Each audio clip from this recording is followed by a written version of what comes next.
Raining in California, Los Angeles, California. Look at that. On my way taking Kikai to work. And look, I told her to wear a coat, but she does not wear a coat. I warned her before we left the house. She had time enough to go get it, but she did not put it on. God seen this coming. Now she got to get out, open the gate, and if it's raining, I'll let you guys see. Babe, You what? I'm driving tomorrow. Okay, she's driving tomorrow. She's at work now. And, babe, I'm going to do a vlog today about the dangers of going out on the holidays for girls, okay? I'm letting you know that now. It's very serious, but I feel I should tell people about this, my experience. I told you about it, right? But I want the world to know. And keep reminding people as a reminder the dangers of going out on the streets alone for you girls. Beko. Very serious, yes. I gotta go. Okay, babe. Have a great day. Have a great day. Kiss, kiss. Kiss. Wow. Ooh, it's gonna be a great day now. Inshallah. Inshallah. I love you. I love you too, babe. Have a great day. Be careful while driving. Oh, most definitely. Bye. Bye. See you later. I was so afraid you're gonna get wet, but Allah is merciful. Stop the rain. As soon as we got work, it stopped the rain. All right. Okay. I'll see you guys when I get home. To get on the computer, start my vlog. That's a warning to all you young girls out there. See you when I get to the house. Hello, my viewers, friends around the world, and those who watch my channel. How are you doing? I'm doing fine. As you just see, I just dropped Kay off from work. It was raining very hard out there.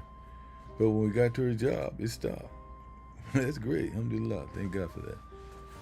But anyway, I'd like to touch on a topic today. True story that actually happened to me. And the thing is, I want to warn all you young girls out there. You know we're in the holiday season now. Next one, we just got through with the Halloween. I don't want to call that a holiday, but it's something they celebrate the kids. And also we have Thanksgiving coming up.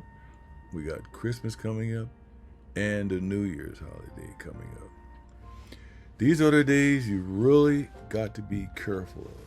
Really. Of going out. Alone, especially. I'm going to tell you a story that happened to me. A true story. And it kind of traumatized me, and I have never, ever went out ever again on a holiday. Especially New Year's. I'll tell you why. I used to work at a place called Douglas Aircraft Company.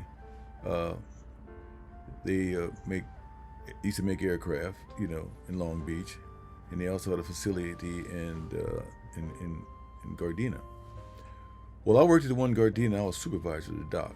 What we do was we take in airplane parts and all that type of thing, but I was supervisor.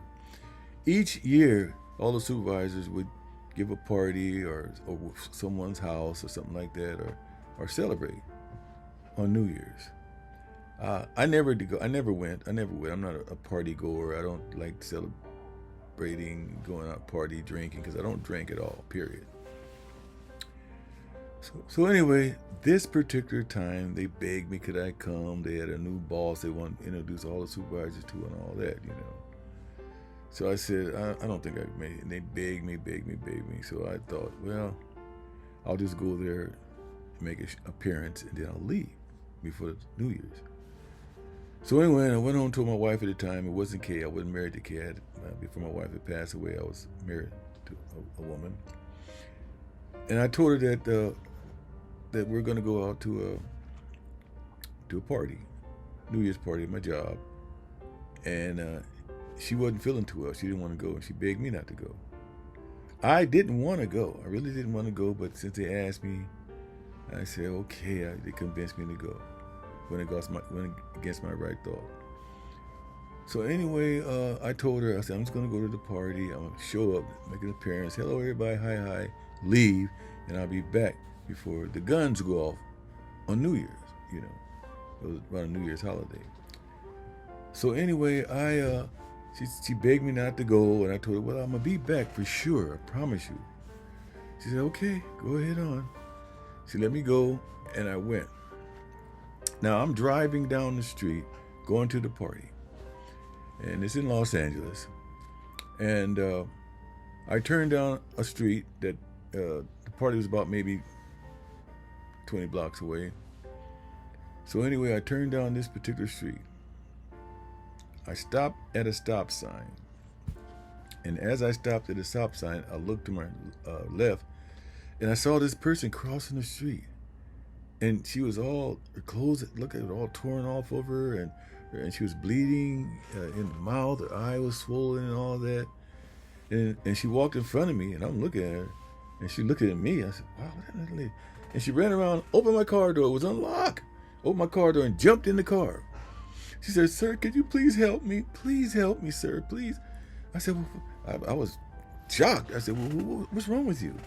What happened to you? You know, I need you, please help me. I said, well, you want to go to the doctor? You want to go to the police department? What do you want to do? She said, no, I just stay about 5 blocks away. Could you please take me to my house, please, sir? I said, oh, okay. I was traumatized, you know. I said, sure. I said, well, what happened to you?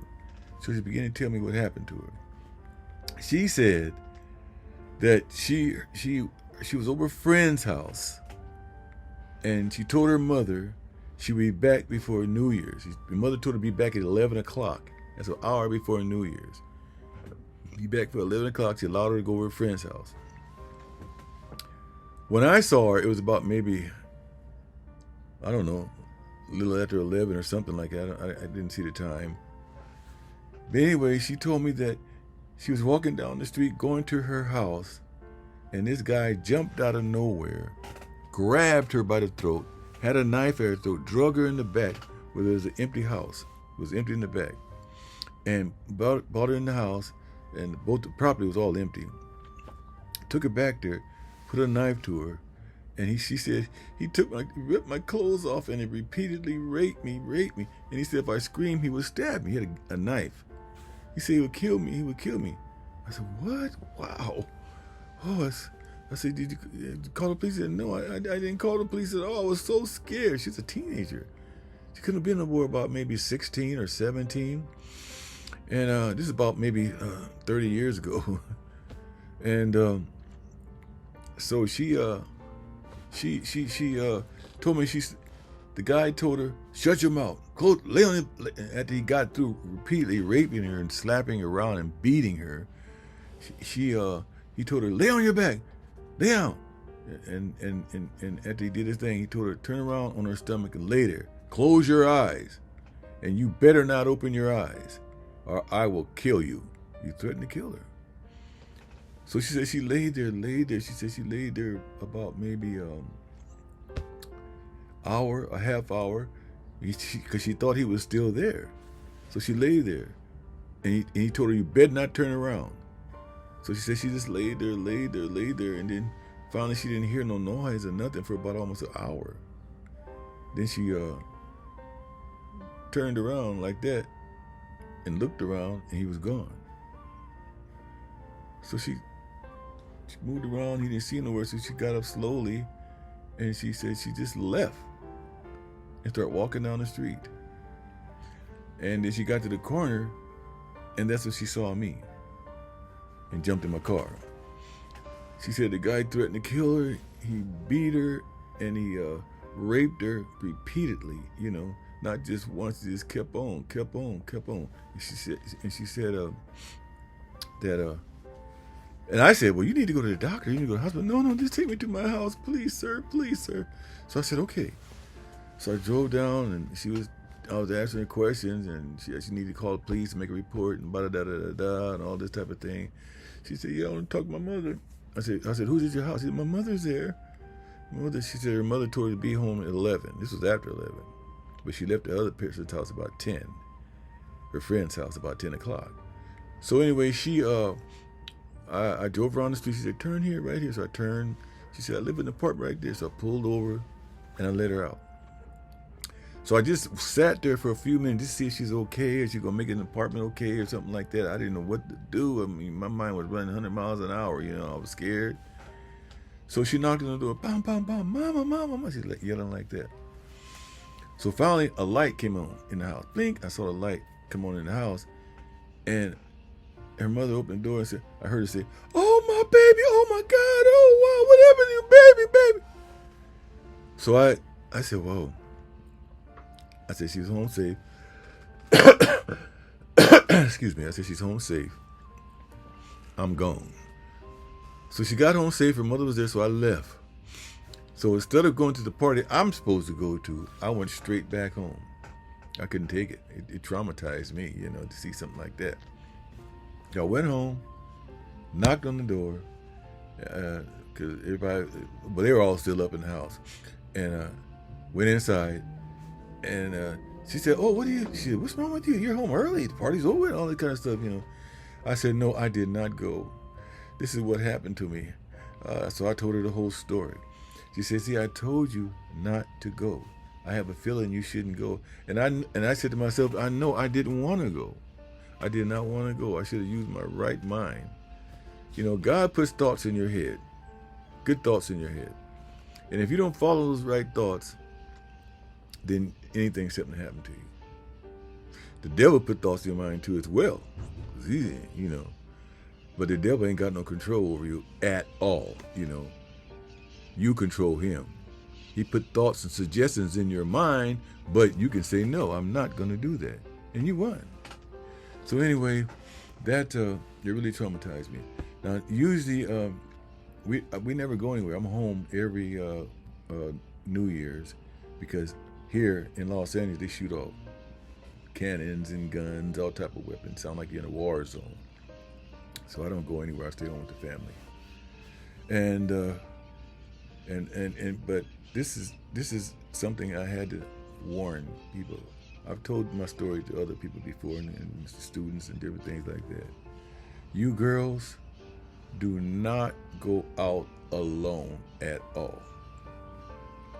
There are pedophiles out there just waiting to attack you. You may not see them, you may feel comfortable in the neighborhood you live in, but they see you. Do not go out ever alone, young ladies. And your parents, don't let them go. No matter how much they beg you, she's my friend, I want to have a good time, don't let them go. Now, in this case, she said her mother told her to be back at a certain time, before 11 o'clock. The guns go off at 12. New Year's at 12. So, but she was alone. That was the mistake. Never send your child out anywhere alone, especially girls. And you know, my oldest child is a girl, daughter, and she used to wonder why I was so strict and protective of her. Well, this is the reason why. Experiences like this, you know, and man, I tell you, that tore me up. To cry to see that young lady like that, young girl, you know. But this is just something I'd like to warn you, share with you. Please, young ladies, the holiday season is here. There are pedophiles, there are men out there that want to do something destructive to you women. And men get it too. They get robbed and shot at and killed and all that stuff. But you girls, I got girls, and I don't know what I do that one of those happened to my young lady, my girls. So, again, young ladies, do not go out on these holidays alone. You don't need to. You don't need to. You know, I know it's a new year and Christmas coming up and all that type of, like to celebrate the holidays, but do it in a group. If you just have to go somewhere in a group, a crowd of you. Never alone. because things can happen to you. Like I said, there are crazy pedophiles out there that will love to attack a woman. They're not afraid. They're pedophiles. They're sick-minded individuals that love to prey on young ladies. So just take it from me. I saw this with my own eyes. God let me see this. And maybe he let me see this to go to just to be able to tell that story and to warn all you young ladies. I remember I was in Philippines about maybe a couple years ago, and it came on the news. Now, you know, the Philippines got a lot of empty fields and all that type of thing, and people love to walk the streets at night by themselves. I've seen it. They found this girl in the field, clothes all torn off, strangled, and she was raped, repeatedly raped, and the guy just left her there. Now, you know, it's hard to catch somebody in the Philippines. I mean, they can jump to, the Philippines consists of 7,000 islands. They can go to one island to another island and they'll never catch them. And for far as I'm concerned, the police department is whack there. And unless they got some kind of strong evidence, which they didn't, nobody saw it. So unless they have some type of forensics evidence they can analyze and try to catch the person, but 9 or 10 times he'll get away. He will get away. Here in America, it's no different, or any other country. Any other country, whatever country you're from, girls do not go out alone. Don't ever think nothing can happen to you. I'm in a safe area or something like that. Ain't no area safe. I just heard about, they had on the news the other day, here, a lady got raped, attacked and raped, here in America. They caught the guy. We got an awesome police department. They got all kinds of stuff. They can track a sucker down and cameras everywhere and all that. But the fact is, it happened to her. And I wouldn't want that to happen to any individual, any girl, really. So I'm practically begging you girls, do not go out. I told all my daughters they never went anywhere. Unless they were with a group or with family members or something like that. And we just had a holiday, Halloween just passed. And man, they're putting drugs in candy now. I told my daughter, don't let your kids go Halloween, just buy them candy, you know. Let them have a little get together at the house here. But it is dangerous. They got crazy individuals out there doing some stuff like that to children. Whoa. So anyway, you guys, I get kind of emotional when I even think about that, you know. To bring back thoughts in my mind that night when I hear someone get raped or beat up or robbed or something like that. Boom. This is something I saw with my own eyes. So I told Kay about it. She knew all about it years ago. Not years ago, but I mean, you know, several years ago. But it's very dangerous. Very dangerous. You're not safe nowhere. Period. And there's other experiences I've had before. When I worked in the Greyhound bus station, same type of thing. I'll do that in a later vlog I do. I'll explain some of my experiences. I witnessed a lot, especially me being a security professional, working with police. So anyway, you guys, I'm going to end this video. I hope you girls look at it, take heed to it. If there's any comments you have for me, leave it below and I'll explain everything to you. Leave a comment. So anyway, have a good day. Enjoy the holidays safe. And do not go anywhere alone. See you.